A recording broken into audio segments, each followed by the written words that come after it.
Meus irmãos, meus senhores, nós temos estudamos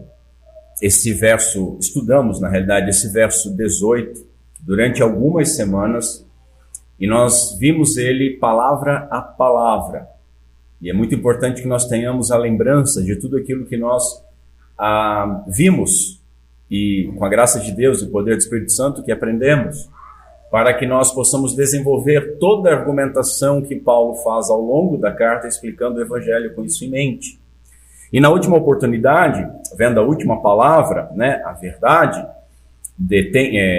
aprisionam a verdade, nós vimos que verdade é essa que o apóstolo afirmou que os homens desprezavam e aprisionavam. E nós vimos que essa verdade ela é a respeito da existência de Deus, revelada pela criação. Vimos também de que forma os homens aprisionam essa verdade e vimos, por último, as consequências deste aprisionar na vida das pessoas e também na nossa vida. E assim nós aplicamos essa verdade, as consequências desse aprisionamento, também a nós. Por quê? Porque se os pagãos, que eram quem Paulo estava descrevendo naquele momento, os gentios, aqueles que não eram judeus, aqueles que não conheciam a Deus, se eles são culpados de desprezar a luz limitada que eles possuem, muito mais culpados seremos nós, caso nós desprezemos a revelação plena do Evangelho que nós temos. Assim, avancemos e vamos começar a ler a partir do verso 18, quando a Santa Palavra do Senhor nos diz o seguinte: porque a ira de Deus é revelada do céu contra todo tipo de impiedade e injustiça dos homens, que mantêm a verdade prisioneira da sua injustiça. Porque aquilo que se pode conhecer sobre Deus está evidente entre eles, pois Deus lhes deixou tais evidências. Porque os seus atributos invisíveis, tanto o seu eterno poder quanto a sua natureza divina, desde a criação do mundo, têm sido reconhecidas claramente, sendo percebidas mediante as coisas que foram criadas, de modo que fiquem indesculpáveis. Porque, tendo conhecido a Deus, não o glorificaram como Deus, nem lhe renderam graças. Pelo contrário, os seus pensamentos tornaram-se fúteis, e os seus corações insensatos tornaram-se obscurecidos em trevas. Afirmando serem sábios, tornaram-se tolos, e trocaram a glória do Deus incorruptível por imagens feitas à semelhança do homem corruptível, e de aves, e de quadrúpedes, e de répteis. Até aqui. Vamos ao Senhor em oração mais uma vez, e curva a sua cabeça comigo. Senhor nosso Deus, nosso Pai, em nome de Cristo Jesus, nós rogamos a Ti, Senhor, que pelo poder do Teu Santo Espírito, a Tua Santa Palavra seja iluminada nos nossos corações. Fala à Tua igreja, fala ao Teu povo. Resplandece o Teu poder sobre as nossas debilidades, principalmente as minhas, que estou com a responsabilidade de proclamar a Tua palavra, Senhor. Auxilia-nos aqui nesta manhã. Ajuda-nos a compreendermos um pouco mais a Tua palavra, para que nossos corações possam ser dilatados e que a Tua palavra traga tanto temor e arrependimento, quanto amor, fé e esperança em Ti, para que as nossas ações possam ser norteadas pela fé bíblica. Glorifica, Senhor, o nome do Teu Filho no nosso meio. É o que nós clamamos sempre e clamamos mais uma vez, no nome de Cristo Jesus. Amém. Meus senhores, hoje nós veremos aquilo que se pode conhecer de Deus, aquilo que é possível conhecer, isso Deus revelou e Deus deixou evidente ao homem. Depois nós veremos o que é que foi revelado, desde quando foi revelado e onde que Deus revelou. Veremos que alguns atributos invisíveis, eles podem ser claramente visíveis, o que é um paradoxo muito interessante para nós meditarmos. Por fim, nós veremos que toda a raça humana é indesculpável, porque ninguém poderá alegar desconhecimento do Criador, em nenhum lugar, em nenhuma cultura. Que Deus Pai, pela ação do Espírito Santo, se agrade em nos fazer perceber que esse texto ele não condena simplesmente os pagãos, mas que torna todos nós indesculpáveis, caso nós não nos arrependamos da nossa dureza de coração por não glorificar a Deus como Ele é digno de todo louvor e de toda honra. Vamos ver em primeiro lugar o que Deus revelou ao homem. Primeiro, Deus revelou aquilo que se pode conhecer. Vimos na última oportunidade as duas formas de Deus se revelar. A revelação geral, pela natureza, pela criação, e a revelação especial, que é pelas Escrituras. Pelas Escrituras é que nós compreendemos a nossa necessidade de um Redentor e a graça e o amor de Deus em enviar esse Redentor e o que esse Redentor fez por nós. Nós lemos na liturgia o Salmo 19, e o Salmo 19 é muito interessante nesse ponto porque ele ilustra as duas revelações.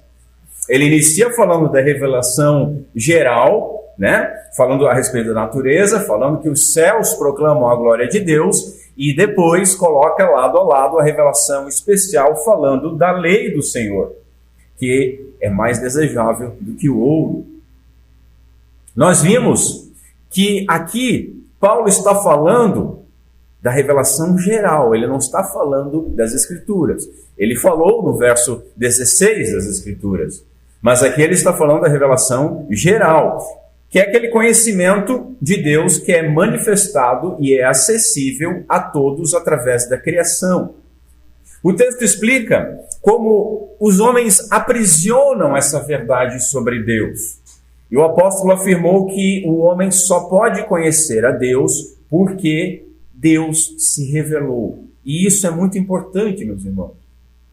Nós só temos algum conhecimento de Deus porque Deus se revelou, porque Ele se mostrou. O homem, ele não conhece a Deus porque ele procurou. Eu encontrei a Deus. Mesmo porque, convenhamos, não é Deus que está perdido, é o homem que está perdido. Então não é Deus que precisa ser encontrado, é o homem. Não é o pastor que precisa ser encontrado, é a ovelha perdida. Então o homem não conhece a Deus porque o procurou, mas porque Deus, ele tomou a iniciativa de revelar a si mesmo, tanto pelas suas obras na criação, quanto por sua santa palavra. Isso é muito importante. Isso é importante, eu sempre falo para os irmãos, inclusive em qualquer tipo de discussão que você vai ter com alguém que não acredita em Deus e até mesmo com aqueles que dizem acreditar em Deus. Porque você tem que ter alguns pressupostos. O primeiro, há um Deus criador de todas as coisas. Eu não acho que, não sei, não tem o que a gente falar, porque o que eu falar, eu vou estar falando debaixo do entendimento de que há um Deus, e você vai justificar de qualquer outra forma, o nosso diálogo não vai para frente. Não, mas a pessoa disse, não, eu também acredito que há um Deus. Ok, e esse Deus, ele se revelou a nós, tanto pela natureza, mas especialmente pelas Escrituras, dizendo quem ele é, como ele deve ser adorado, qual era a nossa condição, o que nós precisamos fazer. E aí se a pessoa chegar nesse ponto e disser, não, olha, veja bem, eu creio que a Bíblia é um livro interessante, mas não é a palavra de Deus, ou que ele contém a palavra de Deus, ou veja bem que é passível de interpretações e tal. Novamente, não dá para você conversar, porque vai ser uma desonestidade intelectual. Quando você diz eu creio e a pessoa diz pode ser, Quando você diz está escrito e a pessoa diz veja bem, não há diálogo à frente.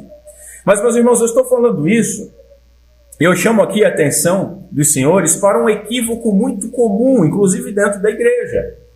Porque muitos afirmam querer adorar a Deus pelo que Ele é, e não pelo que Ele fez. Adorar a Deus pelo que Ele é, e não pelo que Ele nos deu. E esse tipo de linguajar, ele parece bonito, ele parece espiritual, ele é sentimental, mas esse tipo de linguajar é completamente estranho às Escrituras Sagradas. Por quê? Porque Deus ele se dá a conhecer pelas suas obras. O Deus eterno e infinito, ele se dá a conhecer por coisas que nós podemos sentir, ver, enxergar. Ele se revela. E se você diz, não, eu quero conhecer a essência de Deus, queridão, baixa a bola, você não vai conhecer a essência de Deus. A essência de Deus está aí em Cristo Jesus. Mas esse papo que começa a surgir, começa aquele pessoal de louvor extravagante, espontâneo, aquele pessoal começa a ficar meio místico, e aí começa com essas coisas, não, Deus, pelo que tu é, não pelo que tu dá, mas é o que Ele dá. O presbítero falou bastante na liturgia a respeito do dia maravilhoso. Esse dia maravilhoso nos revela algo de Deus. E se tivesse nublado, também estava revelando algo de Deus. E nós, em nossa limitação, não podemos ir além disso. Claro, guardada as Escrituras também. Como bem afirmou certo comentarista, nenhum conhecimento independente é possível ao homem. Tudo que nós sabemos sobre Deus, nós sabemos na dependência de Deus, daquilo que Ele se dá a revelar e ainda com o auxílio do Espírito Santo de Deus. Que essa é a grande diferença entre aquele que abre a Bíblia, tendo a palavra de Deus na sua frente ou tendo um livro qualquer, bonito, clássico. Aquele que tem a palavra de Deus, ele tem o auxílio do Espírito Santo, e somente pelo Espírito Santo é que ele pode reconhecer que ali é a palavra de Deus. Porque os outros não podem se inclinar para estas coisas, porque estas coisas se discernem espiritualmente. Apesar da criação não revelar a nossa necessidade de Jesus Cristo como nosso mediador e redentor, nem o amor de Deus, Pai, ao enviar Deus, o Filho, para morrer numa cruz e ressuscitar dos mortos para salvar os pecadores, há, meus irmãos, várias coisas que a criação revela sobre Deus. Deus na criação, ele tornou-se inteligível. Diz a tradução da Bíblia de Jerusalém. É inteligível, é conhecível. Ele se revelou, ele tornou-se evidente. E ele tornou evidente aquilo que pode ser conhecido a respeito dele. Puritano Matthew Henry diz o seguinte: o entendimento finito, o nosso entendimento, não pode conhecer perfeitamente um ser infinito. Mas bendito seja Deus, ele continua, há aquilo que pode ser conhecido, o bastante para nos conduzir ao nosso fim principal, glorificá-lo e desfrutar dele, e essas coisas reveladas pertencem a nós e aos nossos filhos, enquanto que as coisas secretas não devem ser inquiridas. Meus irmãos, Deus se revelou. E apesar da nossa limitação, em segundo lugar, o que Deus revelou está evidente entre os homens, está evidente entre eles. É impossível não saber que Deus existe, porque Ele se manifestou, e se manifestou intencionalmente à humanidade. Como eu falei, o homem não vai até Deus, antes é Deus que vem até o homem. O que nós conhecemos sobre Deus não se deve ao nosso próprio esforço. O salmista, no Salmo 139, diz o seguinte: para onde me irei do teu espírito, ou para onde fugirei da tua face? Se subir ao céu, lá tu estás. Se fizer no inferno a minha cama, eis que tu estás ali também. Inferno, sepultura, morte, né? Não há para onde fugir do conhecimento de Deus. Deus não está brincando com o homem de esconde-esconde. Deus não precisa ser descoberto. Só analisem, até a gente estava vendo, né, Ian e o presbítero Marcos essa semana, um pastor falando a respeito do descobrir Deus. Descobrir, pensa no termo, se vai descobrir é porque está coberto, como se Deus estivesse coberto.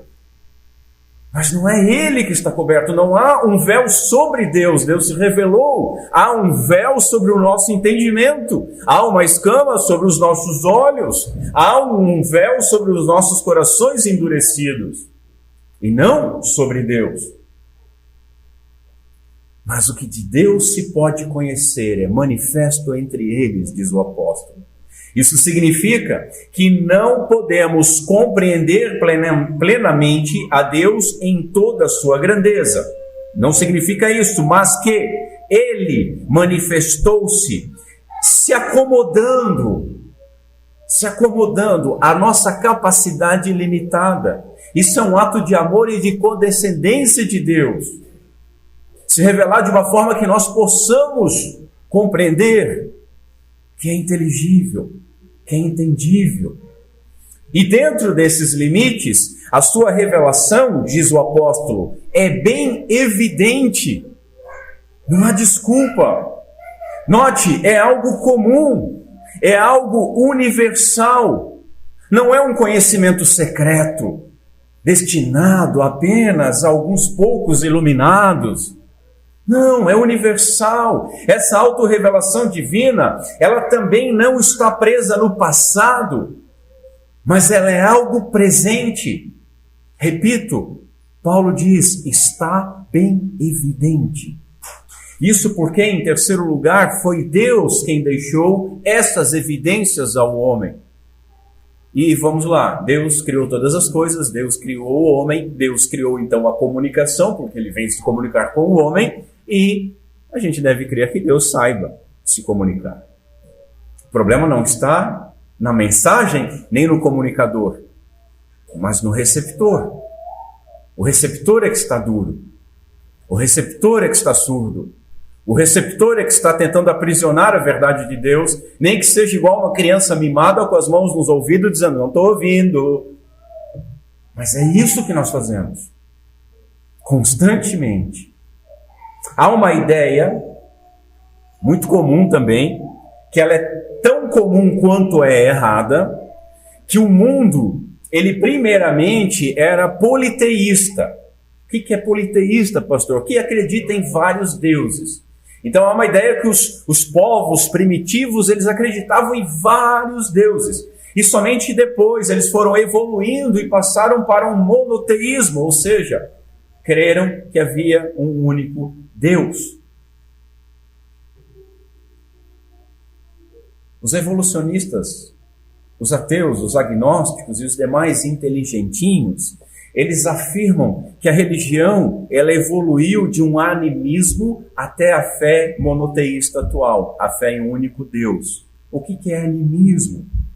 Consiste na crença de que forças espirituais estão em objetos físicos, desde uma estátua, uma pedra, uma árvore, um rio, um animal.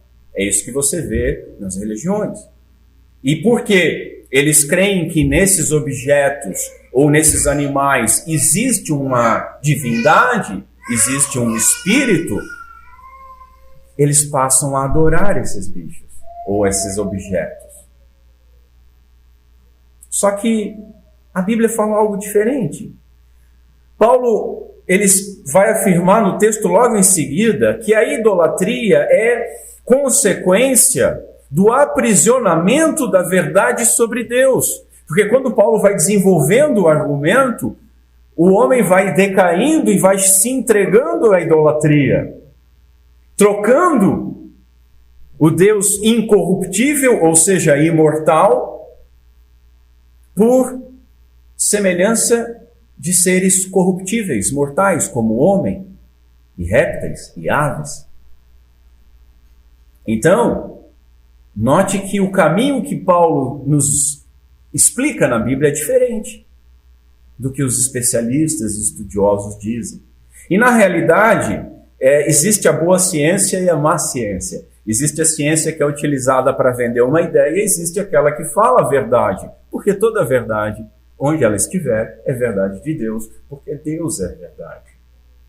Os arqueólogos sérios, eles têm descoberto que as religiões politeístas, que acreditam em vários deuses, eles eram inicialmente monoteístas.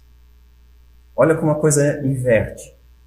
O que isso quer dizer? Que os arqueólogos têm descoberto, têm feito estudos que povos primitivos e as religiões primitivas, elas nasceram primeiro na crença que havia um único Deus. E aí depois elas evoluíram, segundo eles. Mas nós entendemos que elas involuíram ao criar um panteão de divindades. Ao aprisionar a verdade sobre Deus, quando você nega alguma coisa, você automaticamente vai precisar substituir isso. E aí você substitui a verdade pela mentira. O próprio filósofo Aristóteles, ele escreveu que em todo o mortal, por natureza, o Deus invisível se torna visível por intermédio de suas próprias obras. Não, eu não estou dizendo aqui que Aristóteles seja cristão ou algo assim, mas é um pensador. E o que ele está escrevendo é uma verdade. Permitam-me ler um pequeno parágrafo de um estudioso, e prestem bem atenção aqui. Ele diz o seguinte: os filósofos estoicos afirmavam que a natureza de Deus era evidente na criação. Os estoicos. A maioria dos intelectuais gentios defendia que a natureza havia sido divinamente arquitetada. Cícero, um grande pensador, ele, nesse mesmo período, chegava a dizer que não havia em toda a humanidade uma raça incivilizada a ponto de negar a existência de deuses.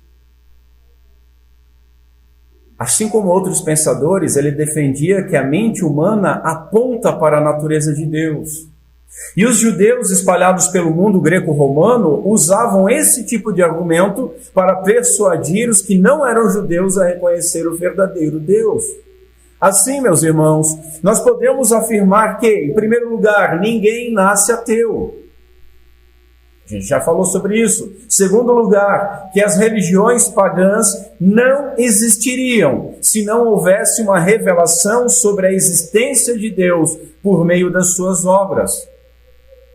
E que o homem conheceu essa verdade pela revelação de Deus na criação, mas depois negou, desprezou e substituiu Deus, aprisionando essa verdade por causa da sua injustiça. Portanto, Paulo afirmou que aquilo que se pode conhecer sobre Deus está bem evidente entre os homens. Por quê?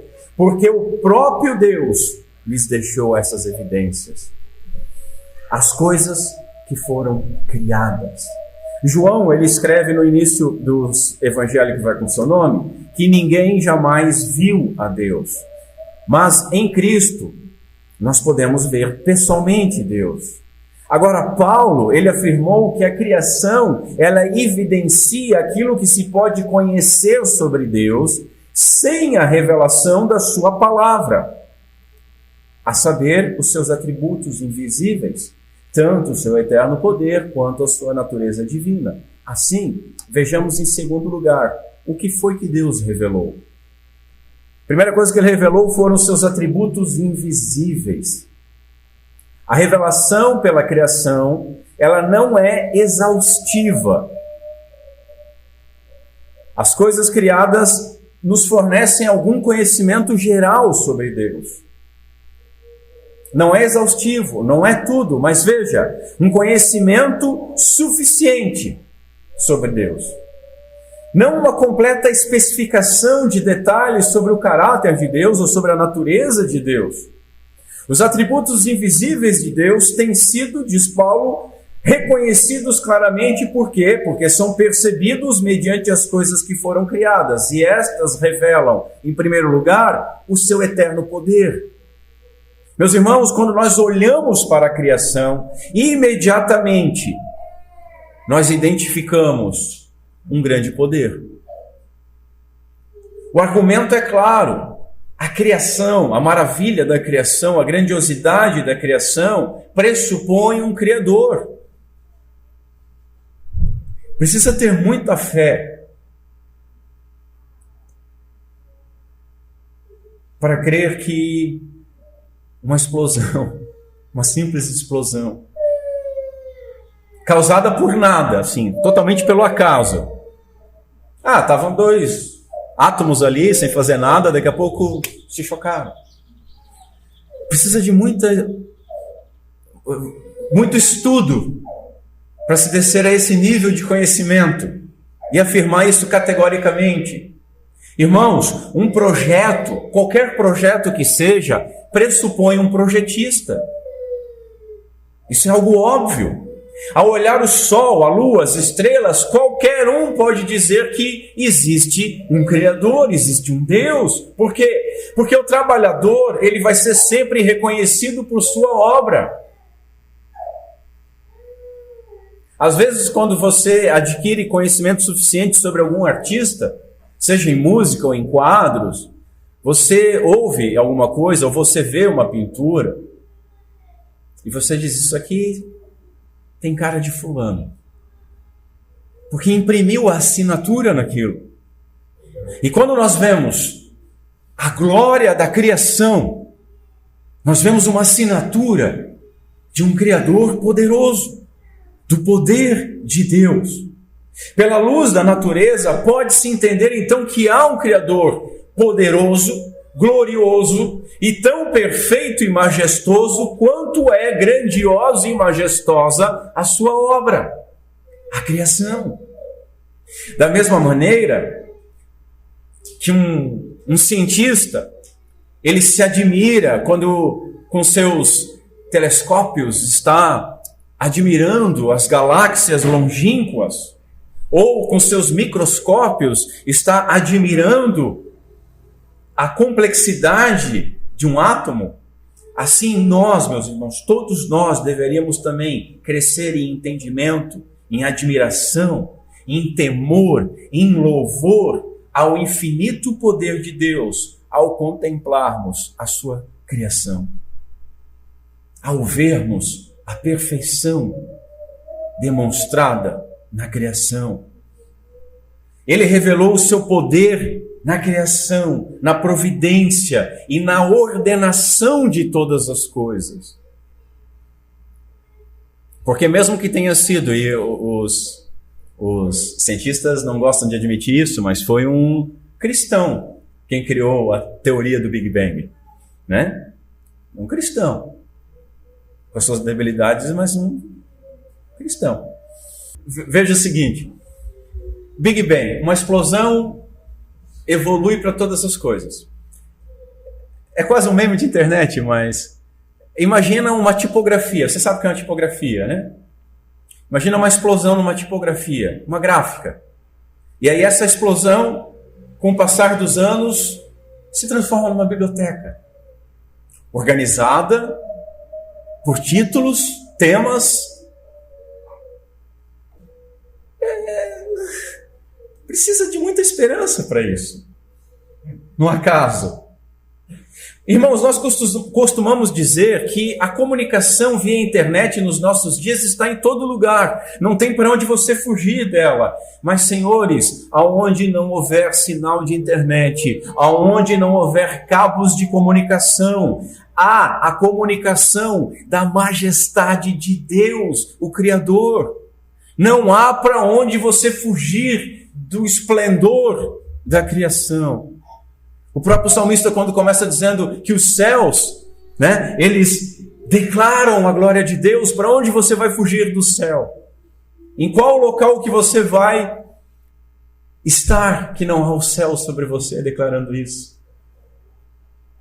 Lloyd Jones, ele diz o seguinte: na próxima vez que houver uma tempestade e vocês começarem a se apavorar, minha mãe, isso serve para ela, minha mãe tem medo de tempestade. Na próxima vez que você começar a se apavorar com uma tempestade muito grande, lembre-se destas coisas, lembre-se do poder criador de Deus, e quando você ouvir os trovões, ver os relâmpagos, você pode dizer: ah, a majestade de Deus, o poder de Deus. Observem o poder de Deus, ouçam os estrondos dos trovões, porque são trovões de Deus.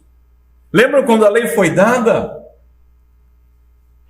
Barulho de buzina, o sonido crescendo, nuvens densas, um monte tremendo, trovões. É a glória de Deus, é o poder de Deus, é a explosão de Deus. E o Lloyd Jones diz que isso faz toda a nossa prosa sobre a energia atômica parecer uma brincadeira de criança. Porque o poder de Deus é superior a todas essas coisas e se revela na criação. Portanto, a natureza revela que há um grande poder, um poder eterno, porque criou tudo que existe. Um poder sábio, infinito, perfeito, com bom gosto, porque a criação revela também a natureza divina.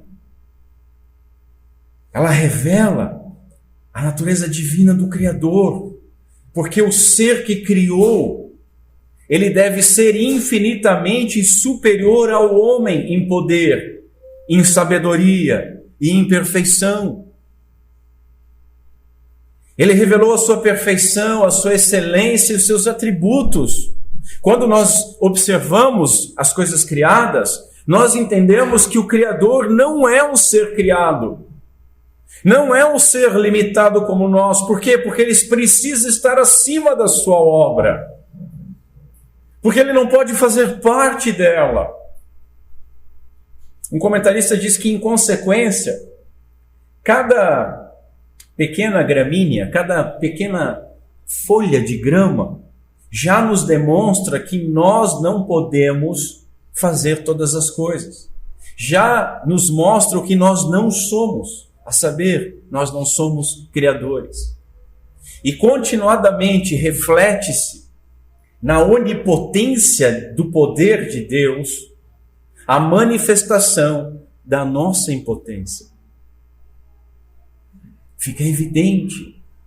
Natureza divina não especifica nenhum atributo invisível, mas revela a soma das perfeições invisíveis que caracterizam a pessoa do Criador. Essa natureza divina é aquilo que o apóstolo Pedro, lá na sua primeira carta, chama de virtudes, para que anuncieis as virtudes, ou os atributos, as excelências daquele que vos chamou das trevas para a sua maravilhosa luz. Lloyd Jones diz que é isso que o apóstolo Paulo está se referindo aqui na passagem. A natureza divina, os atributos de Deus, as virtudes desse Deus poderoso. O Criador, então, é eternamente poderoso e divino. Em segundo lugar, desde quando e onde ele se revelou? Em questão de tempo, meus irmãos, essa revelação ela é bem antiga. Nós lemos no verso 20 o seguinte: desde a criação do mundo. Note, essa revelação acontece desde a criação do mundo, não pela criação. Pois criação aqui, a primeira termo que Paulo usa é o ato de criar, e não a coisa criada. Paulo não está se repetindo. Ele fala criação e coisas criadas. Então, criação está nos mostrando o tempo. Desde quando isso acontece? Desde que foi criado. Desde o início.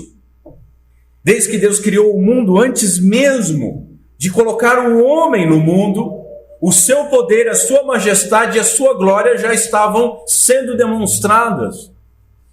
Nós, quando entramos, se me é permitido dizer isso, o tempo de Deus é certo, mas só para os irmãos entenderem o que eu estou falando, é como se nós entrássemos no cinema com o filme já tendo iniciado. A glória de Deus, a majestade de Deus já estava exposta desde a criação. E quando Deus coloca o homem, já era algo evidente, já era algo que estava acontecendo, já era algo que estava sendo revelado. A variedade, a multiplicidade, a ordem, a beleza, a harmonia, a natureza diversa, o projeto excelente das coisas que são feitas, a direção delas para certos fins e a contribuição de todas as partes para o bem e a beleza do todo, são a prova farta de um Criador e do seu eterno poder e divindade, escreveu um puritano. E assim a luz brilhou na escuridão, e isso desde a criação do mundo. Agora, se a criação em si fala sobre o início dessa revelação, quando Paulo então fala sobre as coisas que foram criadas, ele está falando sobre o lugar em que essa revelação ocorre. Vamos lá usar, já que eu falei do cinema, a criação é a estrutura do cinema, sendo pronta. Depois, toda essa estrutura são as coisas criadas, e para onde você olhar, você vai ver essas coisas que foram criadas na criação. Se algo existe, algo precisa ter existido sempre. Porque o nada não pode criar nada. Todo efeito, meus irmãos, precisa de uma causa. Eu estou falando aqui de conceitos científicos. E se há alguma coisa, e olhando para as coisas que foram criadas, olhando para o nosso redor aqui, olhando pela janela, o verde que nós temos ali fora, há muitas coisas, nós vemos que há muitas e variadas obras. E assim nós concluímos que alguém teve de criá-las. Ao contemplar as coisas criadas, nós percebemos um poder divino e que esse poder precisou agir. Ao contemplar o universo em expansão, ao contemplar que todas as coisas nessa imensurável vastidão, todas elas estão em ordem, nós percebemos que um poder infinito criou, organizou e continua governando todas as coisas. Eu li um cientista, cristão até, um livro muito interessante, Deus Joga Dados, acho que é o nome. Ele mostrando alguns estudos de que se o Sol tivesse 1 centímetro diferente de onde ele se encontra, a vida na Terra não seria possível. Isso é o poder. Isso é organização. Isso é o governo pela sua providência. Assim, meus irmãos, em terceiro lugar, nós vemos que o invisível é claramente reconhecido. Aqui Paulo usa no grego um jogo de palavras que é maravilhoso, mas que passa desapercebido na maioria das traduções. Literalmente, o que Paulo está dizendo é assim: seus atributos invisíveis são claramente vistos. Os atributos invisíveis que não dá para ver são vistos, mas não são só vistos. Os invisíveis são claramente vistos. É um paradoxo notável. O invisível visto claramente. As coisas que foram criadas são uma imagem clara daquilo que é invisível. São uma imagem clara, observável, da glória, daquilo que não se pode ver. São uma revelação extraordinariamente amorosa, porque demonstra o amor de Deus para conosco, e deleitosa, porque nós devemos nos regozijar nela. E nos regozijar daquilo que ela aponta, o eterno poder e a natureza divina, que deve então extrair de nós admiração, amor, temor, gratidão e louvor. Deve também gerar uma grande expectativa em nossos corações daquele glorioso dia, quando nosso Senhor Jesus Cristo voltar. E então nós passaremos a desfrutar plenamente daquelas coisas que, por ora, hoje, nós apenas prelibamos. Meus irmãos, quando nós olhamos para a criação, nós devemos imaginar que isso é apenas um aperitivo do deleite que nós vamos encontrar em novos céus, nova terra, do deleite que nós vamos encontrar quando nós observarmos, como João diz, com os nossos olhos. Como Jó também diz, com os nossos olhos nós veremos o Redentor, o Cordeiro que foi morto e agora vive. Se a criação que nos deixa perplexos é apenas uma amostra da glória de Deus, quão maravilhoso será o dia em que nós o veremos como Ele é.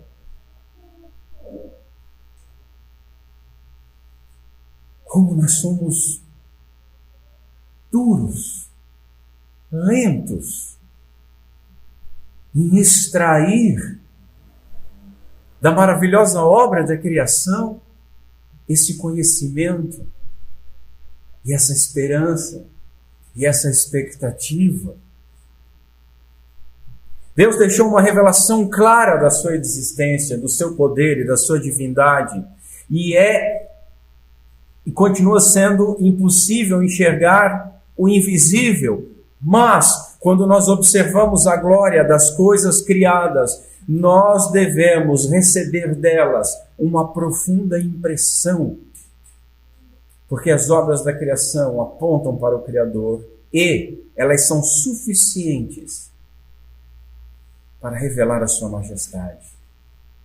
A criação é uma manifestação visível de Deus invisível, mas real, como Paulo vai dizer.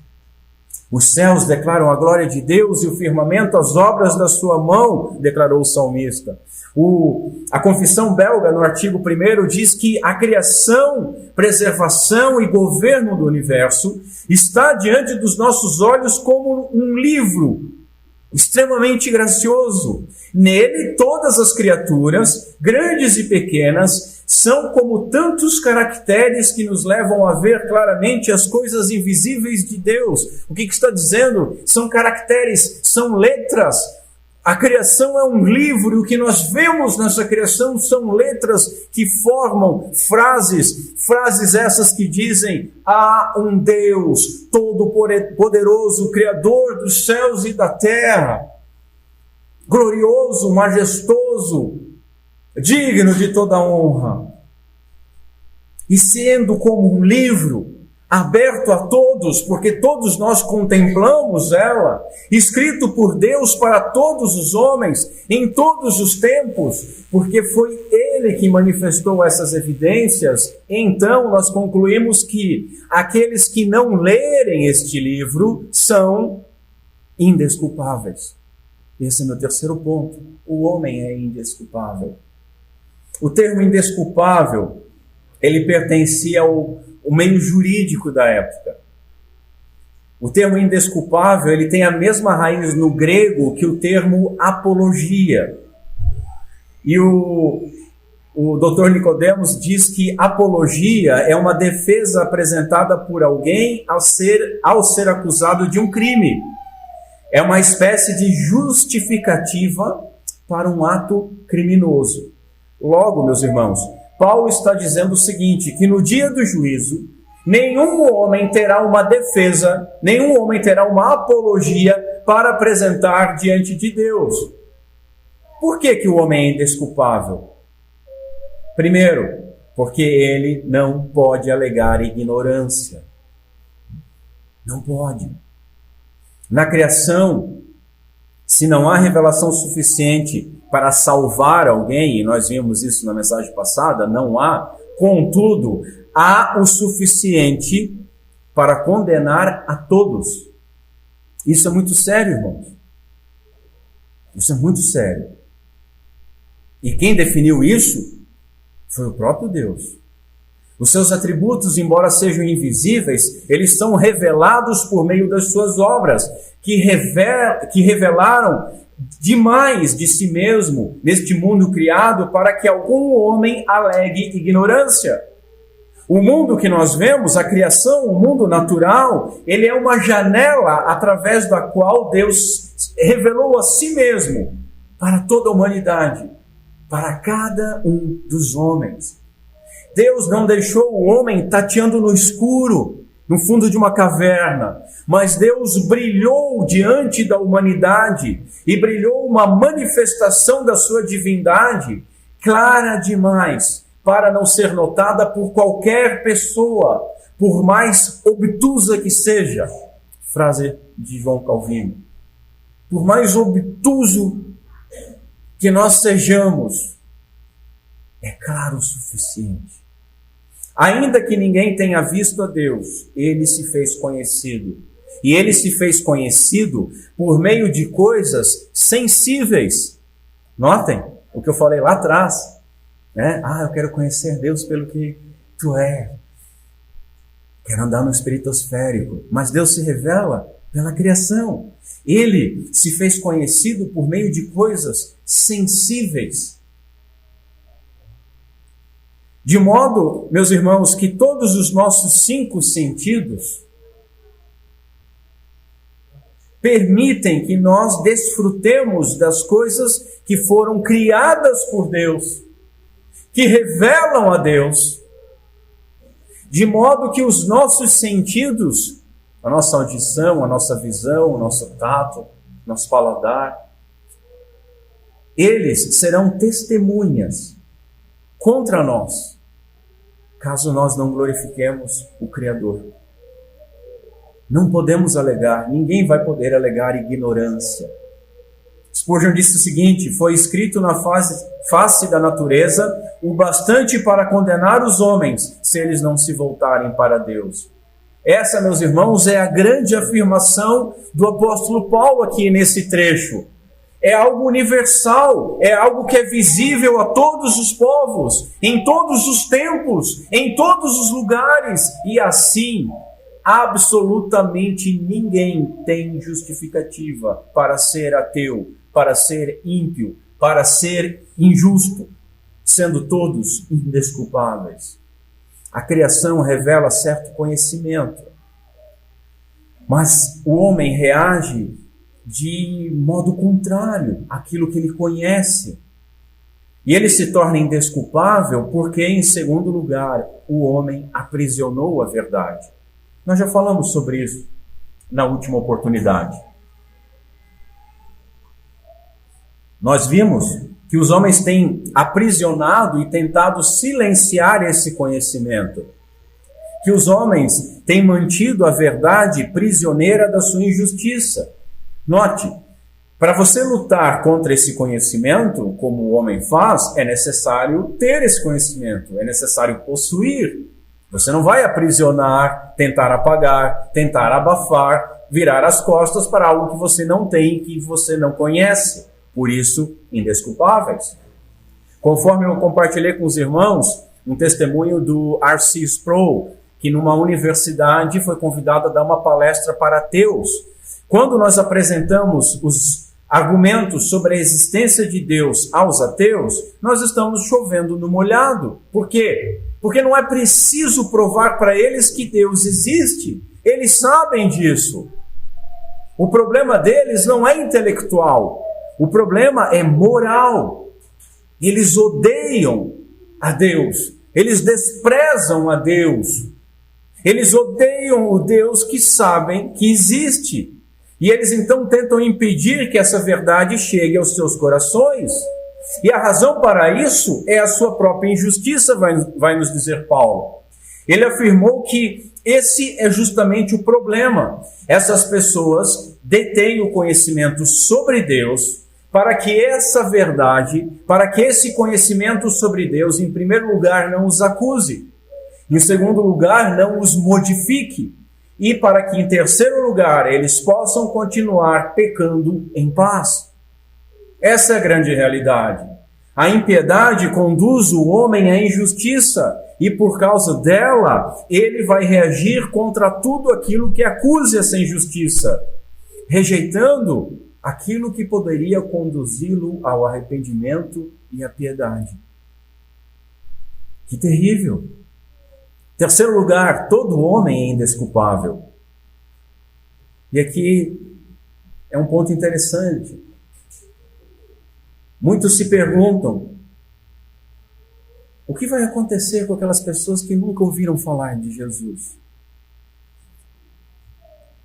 Já se bateu com essa pergunta, ou já ouviu argumentação assim? Aí começa a contemporizar no coração. Não, veja bem, essas pessoas elas estão num estado de ignorância e de ingenuidade. E Deus vai ser misericordioso com elas. E Deus vai salvá-las.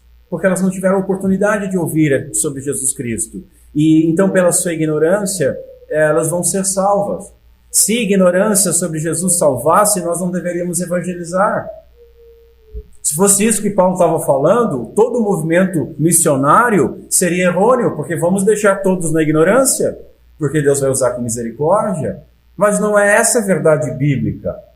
Muitos acreditam naquela teoria do índio ou dos povos remotos que estão num estado de inocência, tadinhos. Mas essa, meus irmãos, não é a teologia do apóstolo Paulo. Não há nenhum inocente nativo na África, na Austrália, na América do Sul, na Europa ou na Ásia, nem em qualquer outro lugar. Todos os povos são indesculpáveis diante de Deus. Como eu já afirmei e reafirmo, ninguém nasce ateu. E todos os homens pecam contra Deus conscientemente. Por quê? Porque aprisionam o conhecimento que têm sobre Deus. Irmãos, isso é muito importante. Porque se você crer que algum ignorante sobre Jesus Cristo pode ser salvo por causa da sua ignorância, você está crendo que existe um outro meio de salvação, um outro mediador. Jesus Cristo, entre Deus e os homens, é a ignorância também, assim como os dispensacionalistas, coitados, que creem que a lei no Antigo Testamento salvava.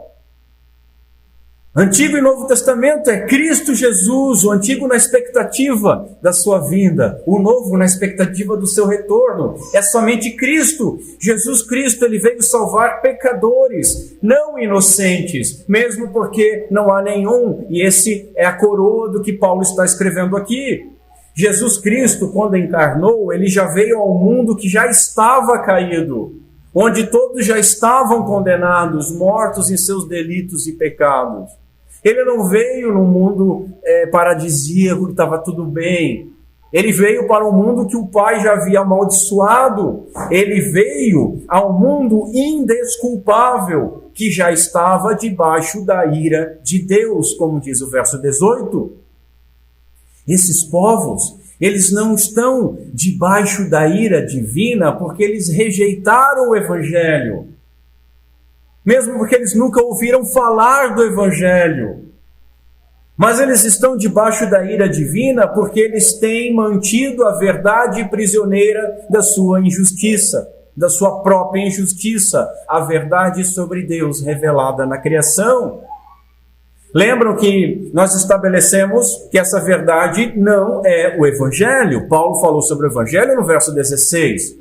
Mas aqui ele está falando sobre a criação, o conhecimento de Deus, aquilo que se pode conhecer sobre Deus, porque Deus lhes manifestou. Note como é muito importante entender essas coisas. Note que Paulo vai argumentar assim, até no capítulo 3, onde ele vai dizer que não há um justo nenhum sequer, todos pecaram e carecem da glória de Deus. E aí a necessidade do Evangelho de Jesus Cristo, a qual ele já tinha falado em capítulo 1, verso 16, vem à tona de novo. É uma argumentação só.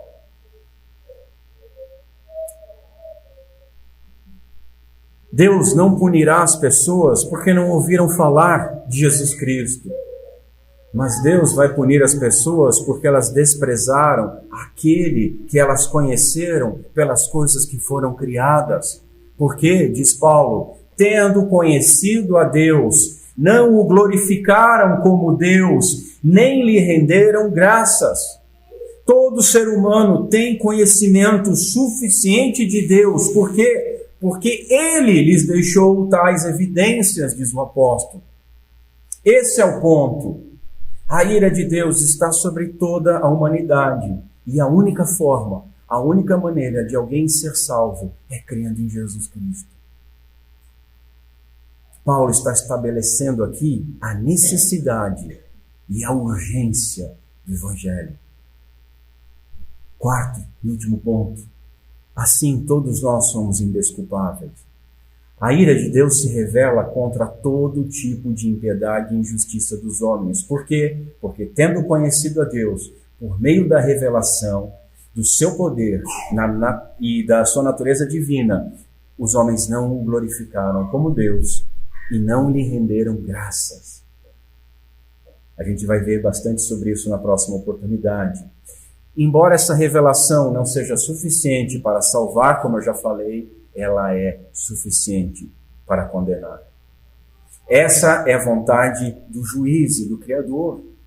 Não sou eu que estou falando, é o que Paulo escreveu aqui.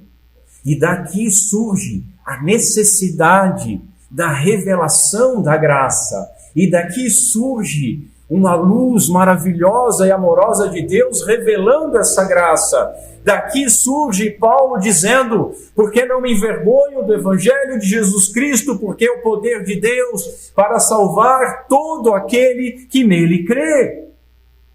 Deus se revelou a todos e todos o desprezaram, mas todos aqueles que crerem em Jesus Cristo, eles o quê? Serão salvos. Assim fica claro, meus irmãos, que sem Jesus Cristo ninguém pode e ninguém poderá ser salvo. Ninguém será salvo por ignorância, ninguém será salvo por boas obras, ninguém será salvo por coisa alguma, somente por Cristo Jesus. Sem o Evangelho, a revelação da criação, fornecida pela criação, condenará a todos nós, deixando todos nós indesculpáveis. Nós precisamos compreender isso. Somente Jesus Cristo é o caminho para o Pai.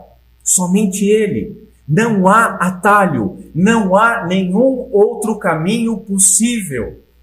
E nós recebemos o Evangelho.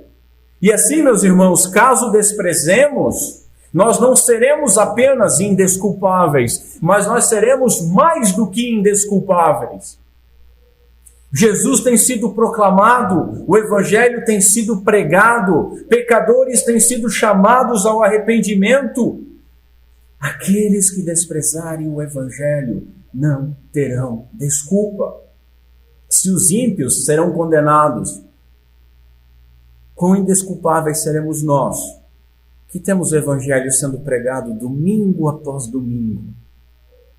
Quão indesculpáveis seremos nós que podemos ler as nossas Bíblias livremente?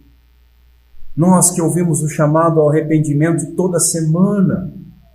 Quão indesculpáveis serão aqueles que não depositarem a sua esperança naquele que morreu, ressuscitou, reina e virá em grande poder e glória. O fim principal do homem é glorificar a Deus e se regozijar nele. E descumprindo este propósito, o homem se torna culpado. Notem, Paulo está descrevendo como todos pecaram e como todos carecem da glória de Deus. Aqui ele está falando sobre aqueles que não são judeus. Perfeito para nós que não éramos judeus. Deus se revelar pela criação e assim tornar todos indesculpáveis me lembra daquilo que Paulo fala no capítulo 11. Porque Deus encerrou a todos debaixo da desobediência para com todos usar de misericórdia. Porque Deus também se revelou em Jesus Cristo, no Filho, conforme prometido, determinado antes da fundação do mundo, para salvar pecadores. Nós podemos, então, nos glorificar a Deus e nos regozijarmos nele, dizendo: ó profundidade das riquezas, tanto da sabedoria como da ciência de Deus. Quão insondáveis são os seus juízos e quão inescrutáveis são os seus caminhos. Porque quem compreendeu a mente do Senhor? Ou quem foi o seu conselheiro? Ou quem lhe deu primeiro a ele para que seja recompensado? Porque dele, por ele e para ele são todas as coisas. Glória, pois, a Ele eternamente. Amém. Quero aplicar esse texto brevemente. Primeira coisa, nós precisamos compreender a nossa condição. Certo pastor disse que o ser humano está tão abissalmente alienado de Deus que ele simplesmente ignora que está separado de Deus. Não tem qualquer conceito de pecado, não sente qualquer remorso pelo pecado. Não tem consciência da retidão e da santidade de Deus e, em consequência disso, não sente de maneira alguma a necessidade da justificação. Contudo, há um Deus justo. Contudo, não há nenhum homem justo, nenhum sequer. E assim, fora de Cristo, somos todos indesculpáveis, pecadores, carentes da glória de Deus. Assim, em outra aplicação, nós vemos a urgência do Evangelho. Somente em Jesus Cristo seremos salvos da ira divina. Nós precisamos do Evangelho, porque ele é o poder de Deus, poder que pode salvar todo aquele que crê. Por quê? Porque no Evangelho é revelada a justiça que nós necessitamos. A justiça de Cristo Jesus que vem de Deus, da fé para a fé. Como está escrito, o justo viverá pela fé. Precisamos entender assim, meus irmãos, a importância de valorizarmos a Bíblia, de valorizarmos cada oportunidade que nós temos de ouvir o Evangelho. É graça de Deus. Outra aplicação, necessidade de arrependimento, porque não basta ouvir o Evangelho. Conforme vimos, os homens aprisionaram a verdade por conta da sua injustiça. Qual é a injustiça que tem afastado você que me ouve de Deus? Alguma mágoa? Talvez alguma amargura? Algum trauma do passado? Talvez seja alguma decepção religiosa. Homens te decepcionaram. E você acha que Deus te decepcionou, mas Deus não decepciona. Homens decepcionam. Ou talvez você esteja afastado de Deus numa tentativa de justificar o seu comportamento. Você sabe que vai ter que abrir mão de algumas coisas. Talvez você preferisse que Deus não existisse para você continuar fazendo aquilo que você gosta de fazer. Mas me ouça, Ele existe. E Ele não só existe, Ele é santo. E Ele é poderoso. E Ele está irado. E sem Cristo você é indesculpável. Portanto, arrependa-se. Não acredite numa meia-verdade. Ah, Deus é amor. Porque sim, Ele é amor, mas Ele também é justiça. Arrependa-se e creia na oferta de paz por meio de Cristo Jesus. Outra aplicação, a necessidade que nós temos todos de crer. Em Hebreus nós lemos o seguinte: como escaparemos nós se não atentarmos para uma grande salvação, para uma tão grande salvação, a qual, começando a ser anunciada pelo Senhor Jesus, foi-nos depois confirmada por aqueles que ouviram. Meus senhores, se Deus está irado contra o pecador, note que Paulo vai escrever em outro lugar que Ele também decidiu nos salvar por meio do nosso Senhor Jesus Cristo, ao invés de derramar a sua ira sobre nós. Que glorioso! Mas só é glorioso se você crer. 1 Tessalonicenses. Creia que Jesus Cristo viveu a vida que nós deveríamos viver em obediência plena à lei de Deus. E creia que Ele morreu a morte que nós merecíamos, porque nós desprezamos a Deus. Outra aplicação, proclamar o Evangelho. Entendem como é importante? As pessoas que estão na ignorância não vão ser salvas pela ignorância. É pelo Evangelho. Não há salvação fora de Cristo. Todos nós estávamos condenados e se nós cremos e fomos salvos imerecidamente pela graça de Deus, assim nós temos uma responsabilidade de proclamar, de compartilhar essa mensagem de salvação imerecida com todos. Outra aplicação, gratidão. Deus se revelou a nós tanto pelas coisas criadas quanto por meio de Jesus Cristo. através da sua palavra, que é compreendida pelo Espírito Santo de Deus. Olha a nossa dependência de Deus. Você já agradeceu por isso? Glorifiquemos e beijemos o Filho, como diz o salmista, porque Ele é o nosso mediador, único mediador. Ele é o nosso Redentor. Ele é o nosso substituto. Sejamos também, irmãos, gratos por esse maravilhoso mundo que Deus nos deu para desfrutar. Contemplemos nele o eterno poder de Deus. Glorifiquemos nele o Criador, o nosso Pai. Nos regozijemos na extraordinária revelação da natureza divina. E assim sejamos gratos por tudo. Pelo sol, pela chuva, pelos animais, alguns bonitinhos, outros mais feios, outros ferozes, pelo clima. Concluindo, o Deus que nos libertou e nos chamou para a cidade celestial, Ele concedeu o local para nós fazermos essa jornada.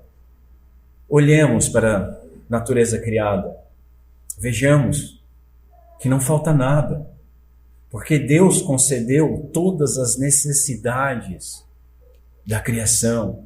E se Deus não deixa um pardal passar fome, por que nós, que somos muito mais valiosos do que pássaros, nos afligimos com estas coisas? Se Ele veste de maneira glamourosa as flores silvestres que hoje estão aqui e amanhã serão lançadas no fogo, será que Ele não vai ser muito mais generoso conosco? Homens de pequena fé que nós somos. Se Deus criou todas as coisas com um propósito, confiemos na sua boa vontade em toda e qualquer situação que nós estivermos. Se Ele nos amou primeiro ao ponto de entregar o seu Filho Jesus Cristo, como que nós não o amaremos? Se Ele se agradou em se revelar através do Filho e em revelar o seu amado pelo Evangelho, como nós não iremos responder glorificando como Deus e lhe rendendo graças? Que Deus Pai seja misericordioso conosco por meio de Cristo Jesus. Amém. Fique em pé, curva a sua cabeça. Vamos ao Senhor em oração.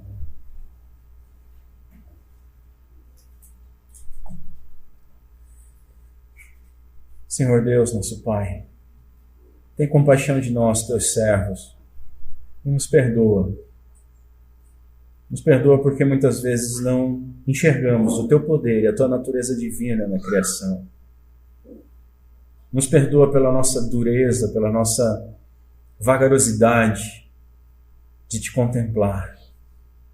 Perdão, Senhor, por não amarmos tão gloriosa e majestosa criação que nos revela a Ti. Por muitas vezes desprezarmos, por não contemplarmos, por substituirmos a contemplação da Tua criação por objetos eletrônicos e por tantas outras distrações que não nos conduzem a glorificar Teu santo nome. Obrigado, Senhor, por Tua revelação. Obrigado, Senhor, porque Tu não nos deixou no escuro.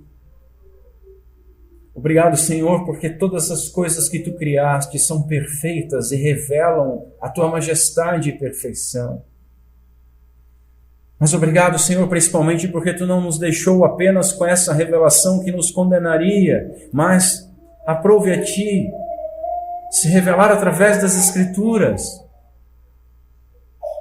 Obrigado, Senhor, porque nós a temos. Obrigado, Senhor, pelos homens que se sacrificaram para que nós a tivéssemos. Obrigado, Senhor, porque através do Teu Santo Espírito nós podemos compreendê-las. Principalmente, Senhor, obrigado por Jesus Cristo, Teu Filho, nosso Senhor, nosso Salvador, a plena revelação do Teu poder e da Tua natureza. Aquele que nós veremos na glória. Aquele que veio nos aproximar de Ti e por meio dele somos adotados. Obrigado, Senhor, por tão gloriosa revelação. Por fim, nos perdoa, porque muitas vezes nós não agradecemos, porque somos tímidos em proclamarmos a gloriosa revelação em Cristo Jesus. Tem compaixão de nós e nos auxilia a termos ousadia de proclamar, assim como os céus, sem linguagem, proclamam a glória Tua, que nós possamos proclamar com linguagem, por meio do Evangelho, a glória do Teu nome. Pedimos essas coisas em nome de Cristo Jesus. Amém.